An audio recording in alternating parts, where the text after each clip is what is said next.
Hello, this is Jane Goodall.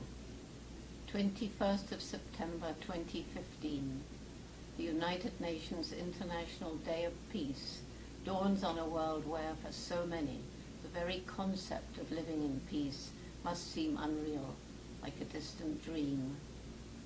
We must, all of us, on this day of all days, think of and pray for those who are living in countries torn apart by war and violence, and those who are fleeing from their homes to escape unspeakable horror or deadly poverty.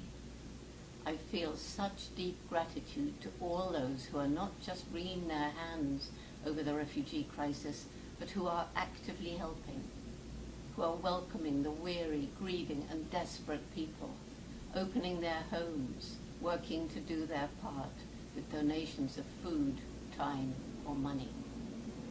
For many months, we've been witnessing the plight of hundreds and thousands of refugees pouring into Europe and neighboring countries. For most people who watched the tide of human misery on their TV screens, it was shocking, tragic, but unreal. It was a tragedy that was too vast for people to truly comprehend. And then one image, out of all the thousands of images, went straight into our hearts. A little Syrian child, 3-year-old Aylan Kurdi, along with his brother and mother, drowned in the Mediterranean Sea. The photo showed the tiny body being carried tenderly out of the water. "Humanity washed ashore," said the headline, and it went viral. Aylan became a symbol of the refugee crisis sweeping Europe. Suddenly we were connected viscerally to the reality of that crisis. Suppose that had been our child, thought parents.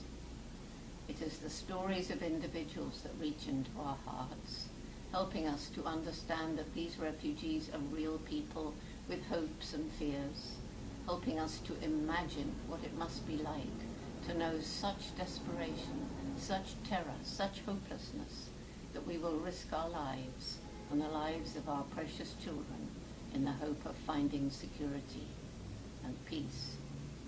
On this day, when the peace bell rings out at the United Nations headquarters in New York, let us all think and think deeply if there is anything we can do to make a difference.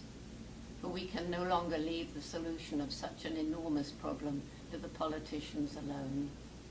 And while we may be lucky enough to live in peace ourselves, we shouldn't take this for granted.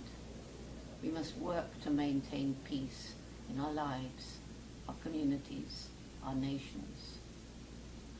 On this International Day of Peace, I hope that we all spend time thinking of the millions for whom there is no peace today, for whom there was no peace yesterday. Some who hear or read these words understand the plight of the refugees only too well, for they too have fled violence. For the rest of us, let us spend a little time imagining ourselves in that situation.